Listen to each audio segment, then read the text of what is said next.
Quero orar agora com vocês, agradecer a Deus por esse momento, né, que nós estamos juntos aqui, reunidos em nome de Jesus. Pai, nós queremos te agradecer pelo privilégio que o Senhor nos dá de estarmos juntos aqui como igreja, teus filhos reunidos para te adorar, para te bendizer, para ouvir a tua palavra, para renovar em nossos corações a certeza de que o Senhor tem cuidado de nós e que jamais o Senhor nos deixará sozinhos. Assim como o Senhor prometeu estar conosco todos os dias até a consumação dos séculos. E isso irá acontecer, porque tudo aquilo que o Senhor falou, tudo aquilo que o Senhor prometeu, tu és fiel para cumprir. E nós louvamos o teu nome dessa maneira tão especial, de podermos, nesses momentos difíceis que estamos passando, saber que o Senhor está no controle de tudo e que nada fugiu ao teu controle. Aqui nesse tempo que vamos estar aqui juntos, que o Senhor possa renovar no nosso coração a nossa fé e a nossa convicção na tua palavra, em nome de Jesus. Amém. Glória a Deus, né? Eu queria compartilhar então a palavra com você nessa noite. E essa palavra eu acho que ela precisa estar entrando no nosso coração e não só isso, ela precisa encontrar, né, um lugar para ela germinar. Não basta apenas a gente falar a palavra de Deus. É muito importante que a gente possa deixar a palavra entrar e a gente praticá-la, né? Jesus disse que melhor do que ouvir é praticar. Então nós temos que praticar a palavra de Deus.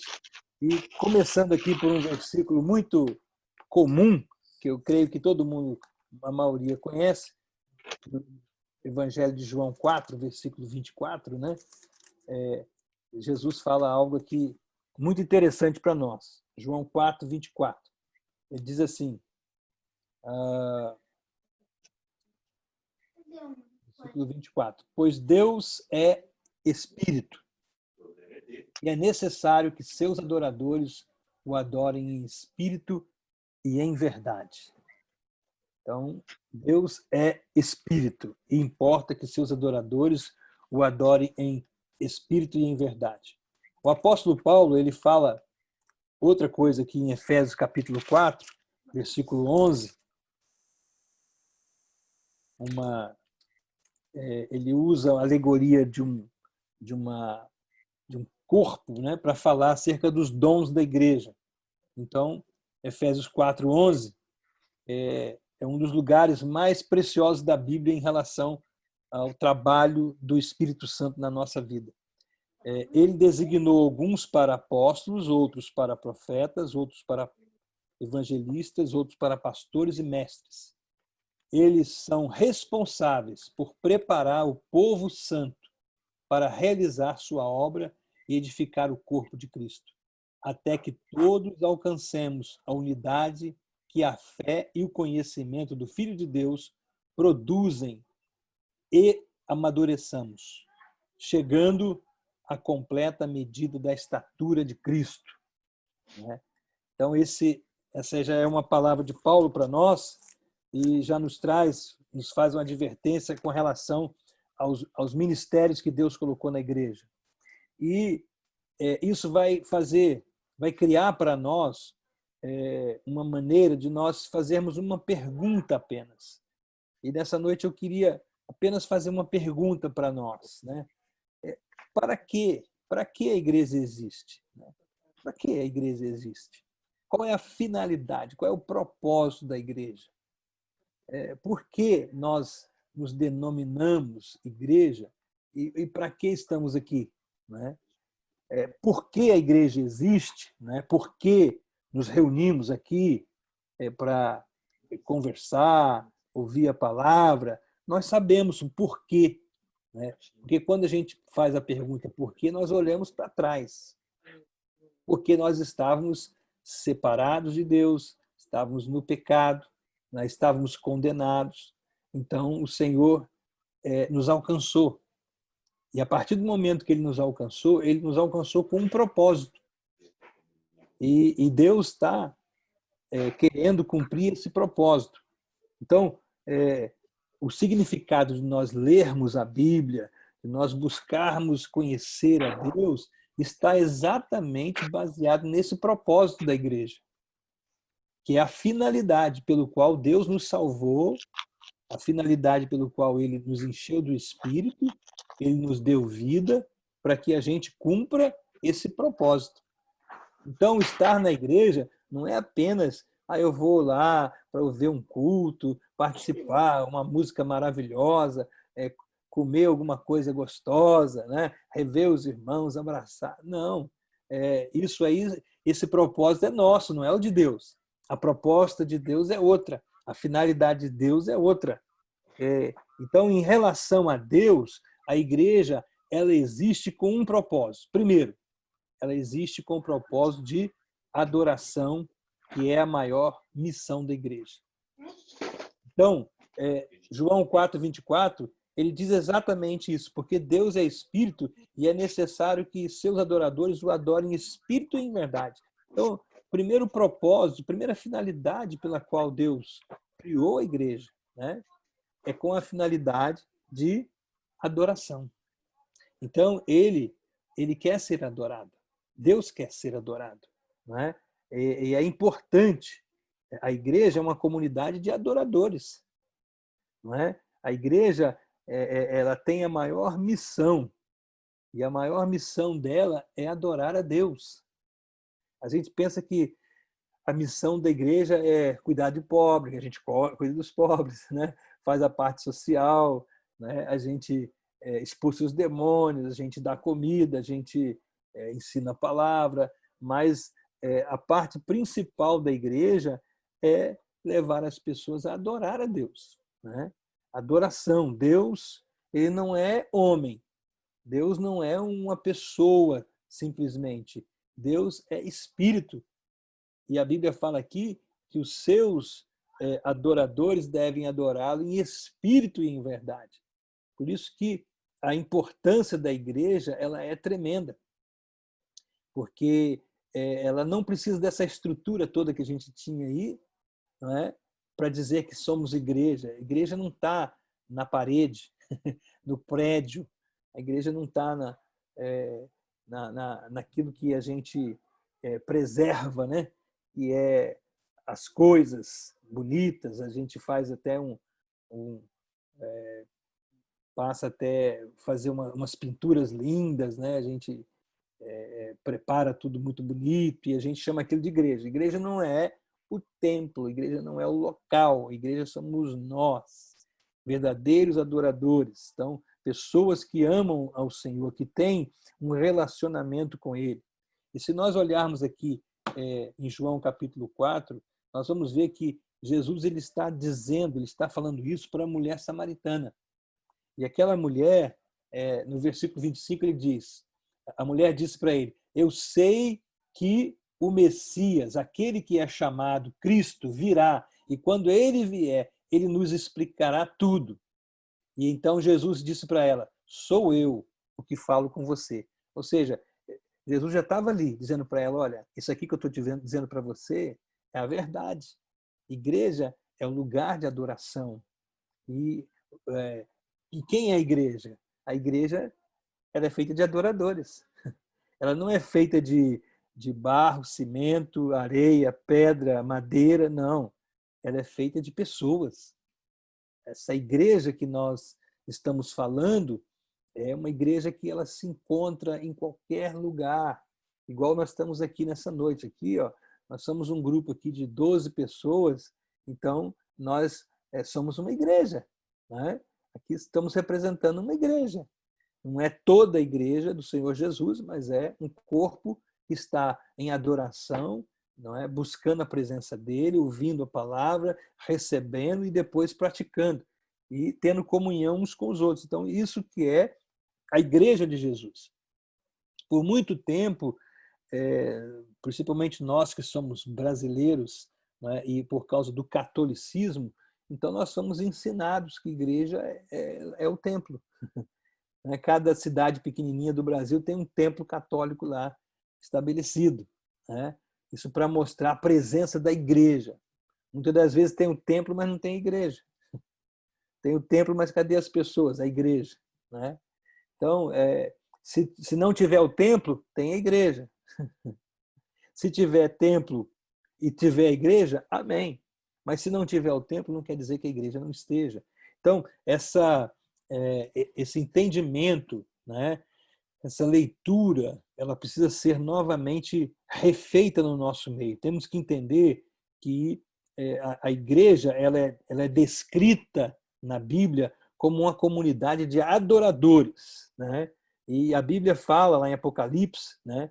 Apocalipse descreve a igreja adorando aquele que está sentado no trono, que é soberano, que é santo e tem as rédeas da história nas suas mãos, né? Então, esse Jesus que nós proclamamos Senhor e Rei, ele está aqui para ser adorado. E a igreja, que somos nós, é que o adoramos. Então, é isso que ele está buscando. Apocalipse descreve a igreja como aquela que está adorando o Cordeiro que foi morto, né? E que ele é o leão da tribo de Judá. Ele venceu para abrir o livro, né? E desatar lá os selos, né? E adoração tem a ver com conteúdo e não com a forma. Mas está chegando a hora, e de fato já chegou, em que os verdadeiros adoradores adorarão o Pai em espírito e em verdade. Então, ele está dizendo aqui para a mulher, olha, não existe um lugar mais sagrado que o outro. Não é o lugar que autentica a adoração, mas a atitude do adorador. Não é o lugar.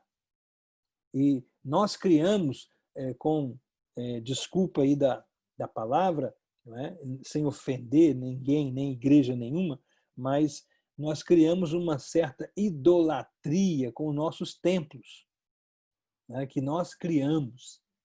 Então, as pessoas acham que se ele não for lá no templo e não adorar lá no templo, e lá Deus não vai agir, né?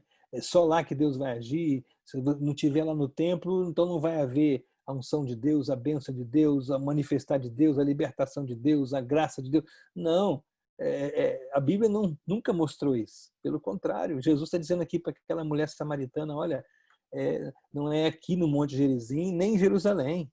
O Pai está buscando verdadeiros adoradores que o adorem em espírito e em verdade.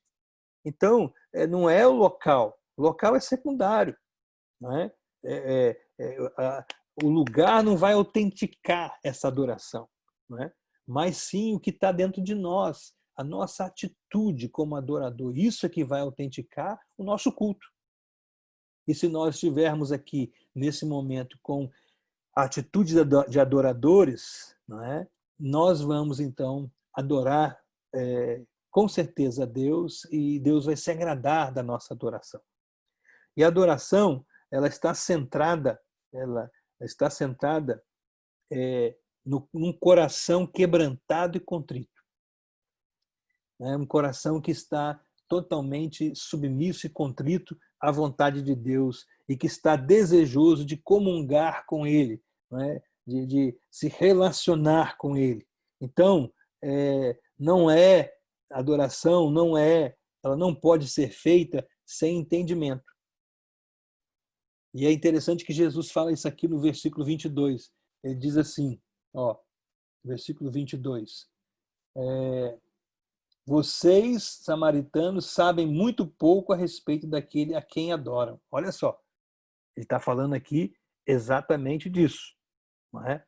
E nós precisamos entender sobre isso, né? Que a adoração bíblica ela precisa de conhecimento. Você não adora quem você não conhece. Você tem que adorar quem você conhece. Então, isso você faz através do seu entendimento. Então, os samaritanos adoravam o que não conheciam. Ou seja, então o conhecimento deles de Deus era uma coisa muito superficial. Por isso que muitas das vezes, quando nós temos um conhecimento superficial de Deus, nós o adoramos de qualquer maneira. E acabamos, às vezes, fazendo algo que Deus não se agrada, não é? Como foi Davi, né? Davi fez algo que Deus não se agradou. Quando ele pegou lá a arca da aliança, ele tentou levar a arca para Jerusalém, colocar em cima lá dos animais, dos bois, não é? E carregar a arca, e aquilo foi um problema sério, e acabou matando lá um dos seus, da sua família, né?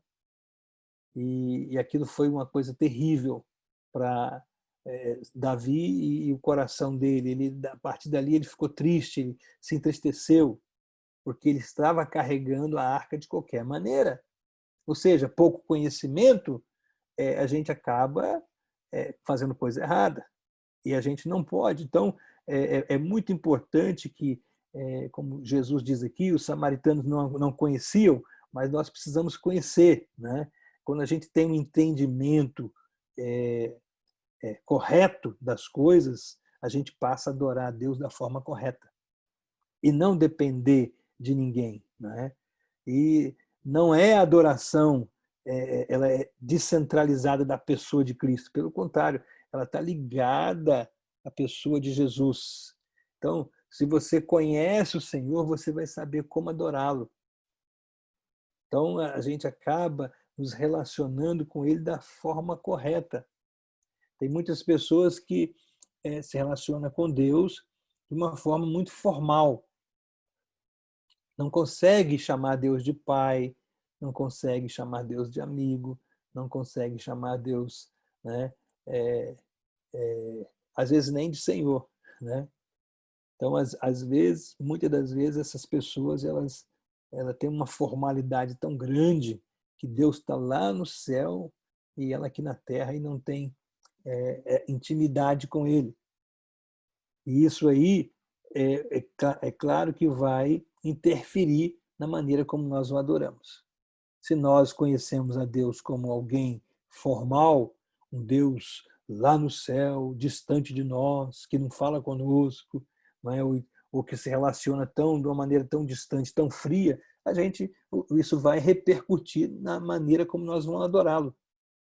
E nós vamos criar um distanciamento tão grande desse Deus que nós vamos ter dificuldades depois de levar outros a ter uma intimidade com Deus, porque nós não temos e eles também não vão ter. Então é muito importante que nós tenhamos conhecimento de Deus. Jesus disse para a mulher samaritana que a adoração ela precisa ser bíblica, o nosso culto é bíblico, não é? Deus não se impressiona com a nossa maneira de fazer as coisas, ou de uma maneira ou de outra. Deus não está preocupado com isso, mas Ele está preocupado com a verdade no nosso íntimo. É lá no nosso coração, é lá dentro de nós que ele está tentando se comunicar conosco, porque se ele consegue trabalhar de dentro do nosso coração, ele vai automaticamente mudar o nosso exterior. O nosso exterior é mudado de dentro para fora, e não de fora para dentro, né?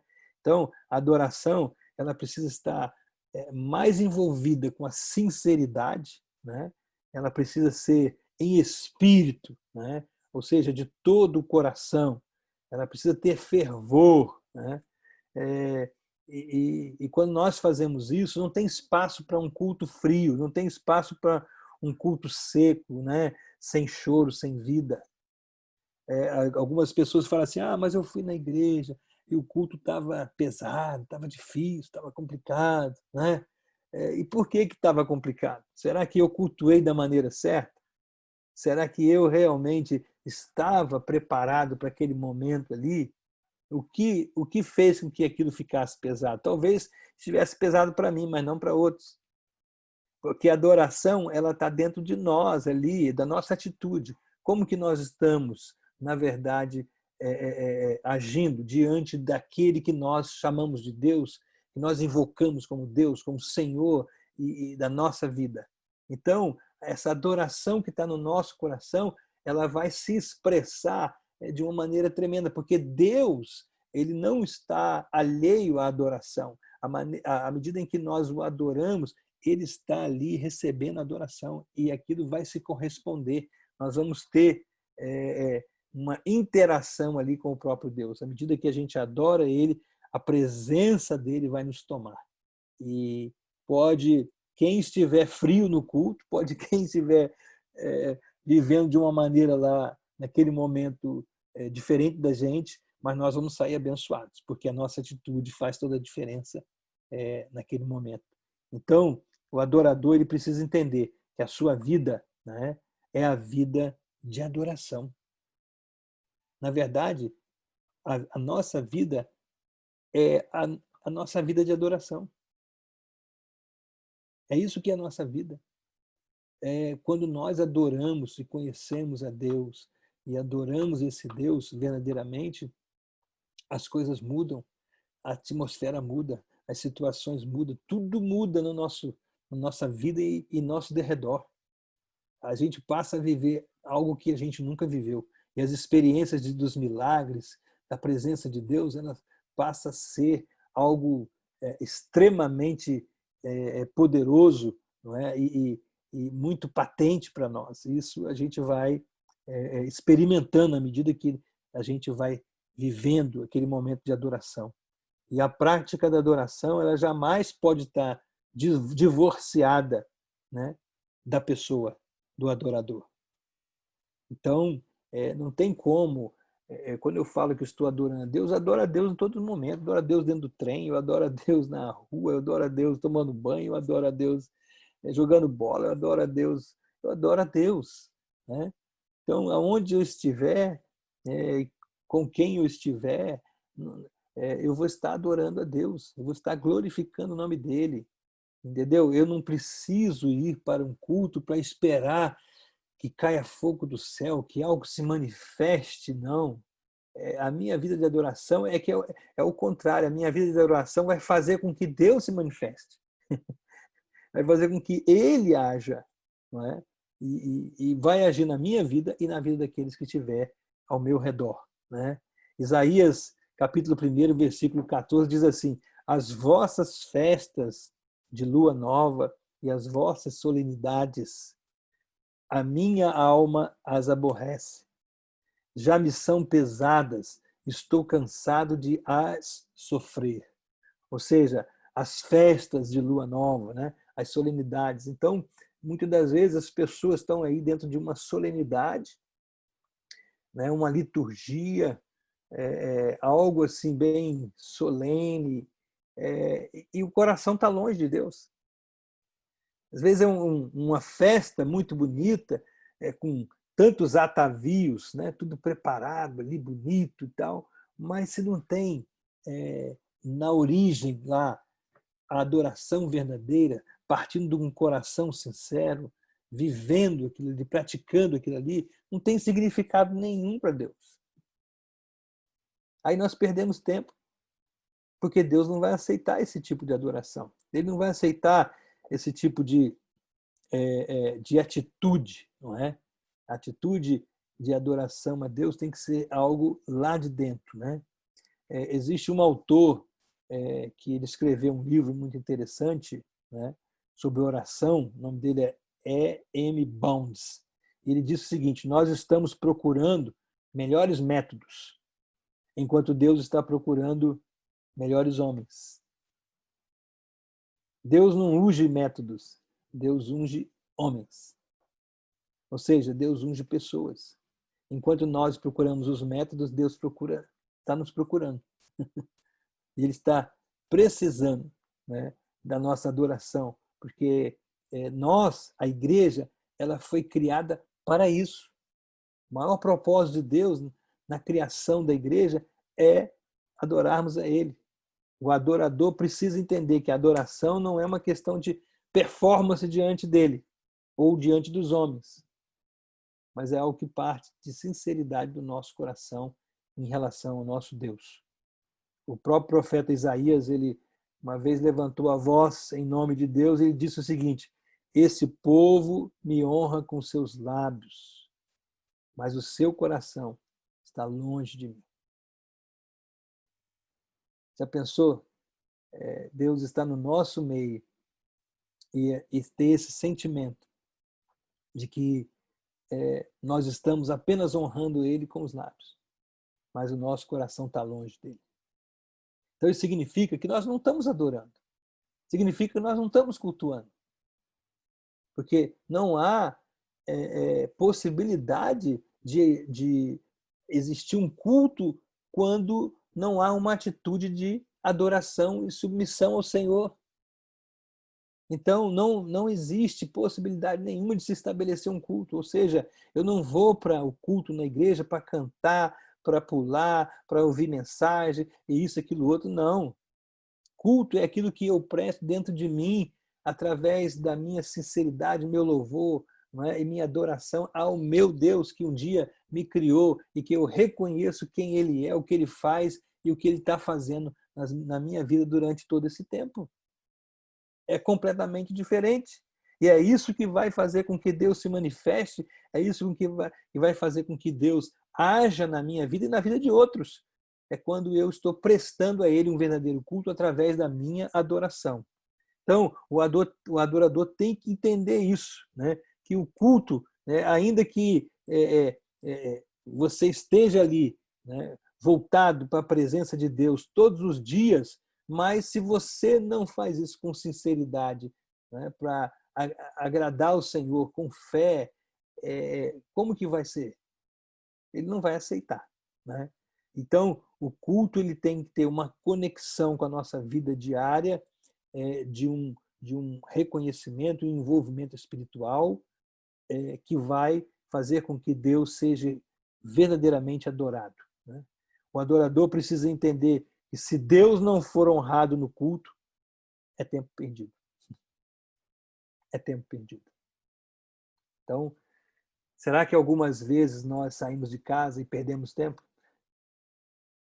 Fomos lá para o templo e ficamos lá 2 horas, 3 horas, o que for, e pensamos que estávamos adorando a Deus, quando na verdade Deus não aceitou nada daquilo e saímos de lá e aquilo não foi registrado diante de Deus, né?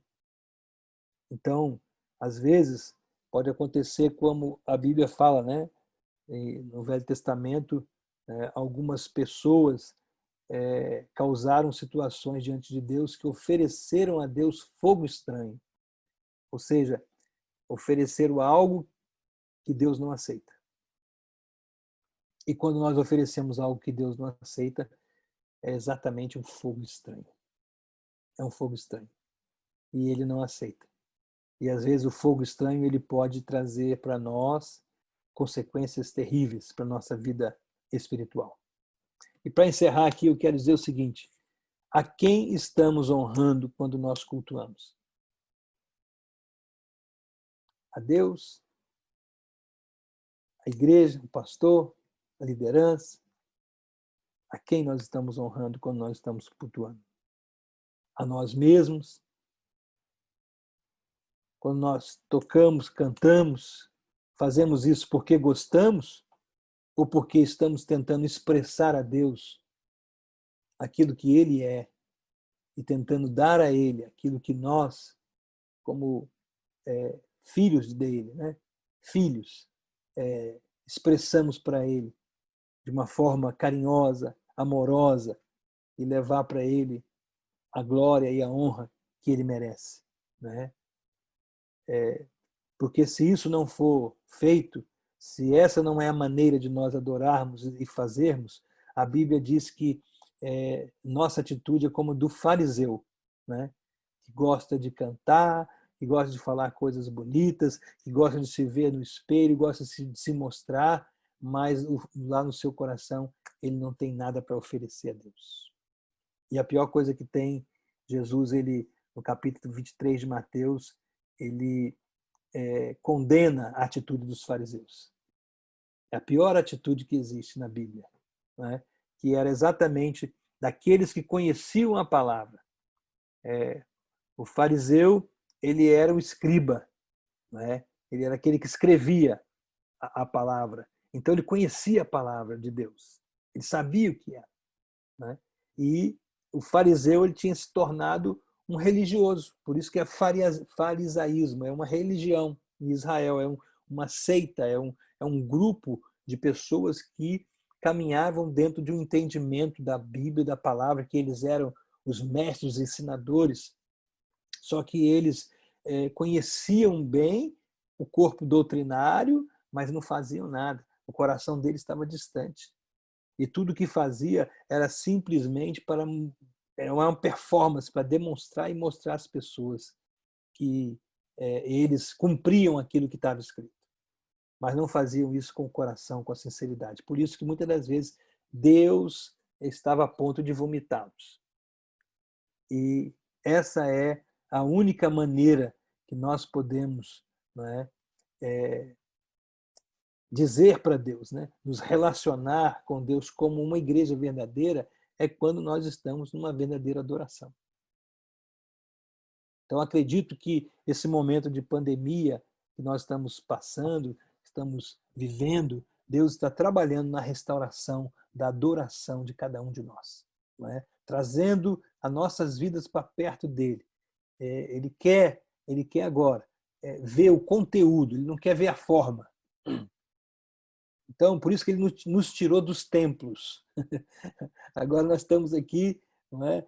Numa tecnologia aqui que a gente nem consegue se ver direito, mas estamos aqui. Mas a verdade é que, mesmo aqui, né, se nós estamos com a atitude correta, certamente o Senhor nos receberá e nós seremos abençoados. Deus fará com que nós sejamos cuidados, Ele vai tocar nas nossas vidas, Ele vai fazer milagres, Ele vai nos proteger, Ele vai nos guardar, Ele vai abrir portas, como Ele sempre faz. A Bíblia diz que Ele é o mesmo ontem, hoje, será eternamente. Então, Deus não muda.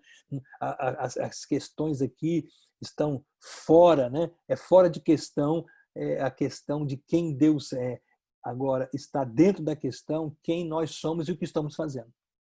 Por isso que se nós mudarmos a nossa atitude nesses dias e buscarmos ao Senhor verdadeiramente com o coração aberto, submisso a Ele e desejoso de adorá-lo, com certeza nós vamos sair de tudo isso aqui e lá na frente nós vamos entender o porquê.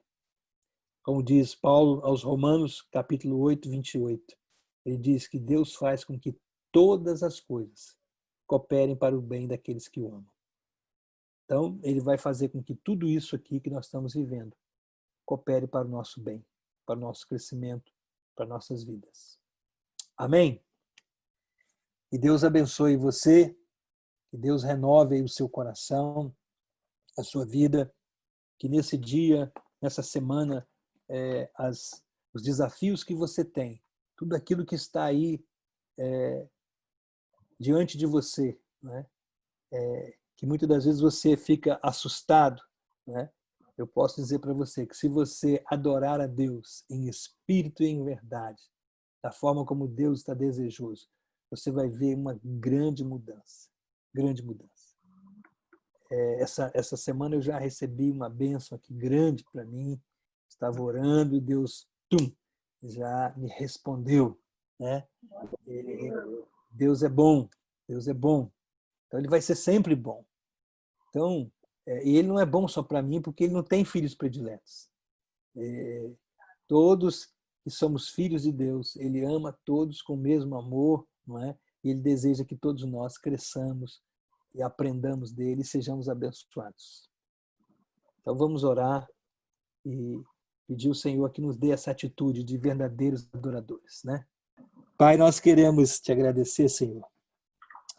Obrigado, meu Deus, porque de uma forma tão carinhosa o Senhor tem tratado conosco. Essa noite eu oro por cada um dos meus irmãos. Oro pela minha vida. Deus nos ensina a te adorar da forma correta. Adoração é tudo que o Senhor deseja de nós. Nós reconhecemos que tu és Deus, que tu és Senhor, e não há ninguém igual a ti.